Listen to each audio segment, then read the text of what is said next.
As for sitting on the plane though, I am cool with, ultimately I'm cool with anything, but I prefer to have a seat that has nobody to my right or to my left. Like if I can get the window seat and then have nobody in the middle seat for that row and then have somebody in the aisle seat, that's great. That's heaven. I love it. And I've been lucky a couple times to be seated in the exit row. It's not always available, unfortunately, but whenever I can be in the exit row, I want that seat. And once, oh my God, on one particular flight, this was like a dream.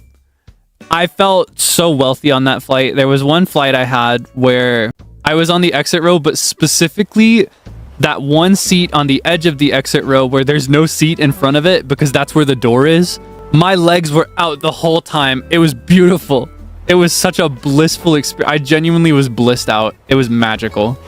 I will never experience that level of bliss on a flight again for the rest of my life. It was awesome. Yeah, and then like the TV is so far away that you get a little funny remote to use.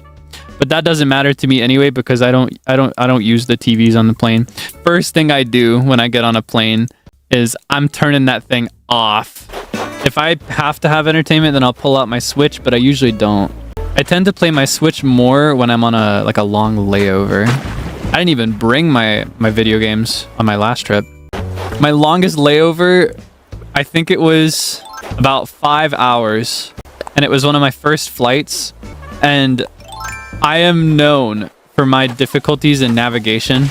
So that layover, it was deliberately planned to be a bit longer so that I would have time to find my gate.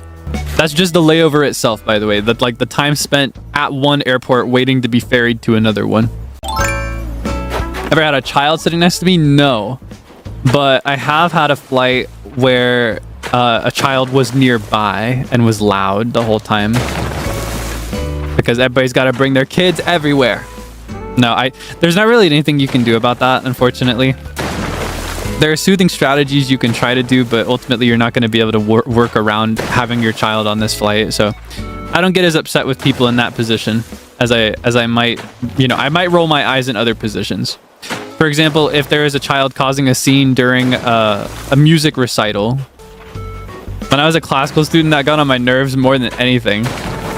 Or no, there was one thing that got on my nerves more, and that was cell phones. But that's honestly an extension of my general irritation with cell phones. Yeah, on a flight, nobody can be blamed for that. Flights are uncomfortable, and your kid has to go with you. There's nothing you can do, and nobody should get mad at you for that. Nobody should take it out on you. It's not fair. So I don't get mad about that. However, I will get annoyed with the person on my last flight who was sat directly to my right and used her phone flash to read on full brightness the entire time on a flight that was at a good hour to sleep. I will complain about that.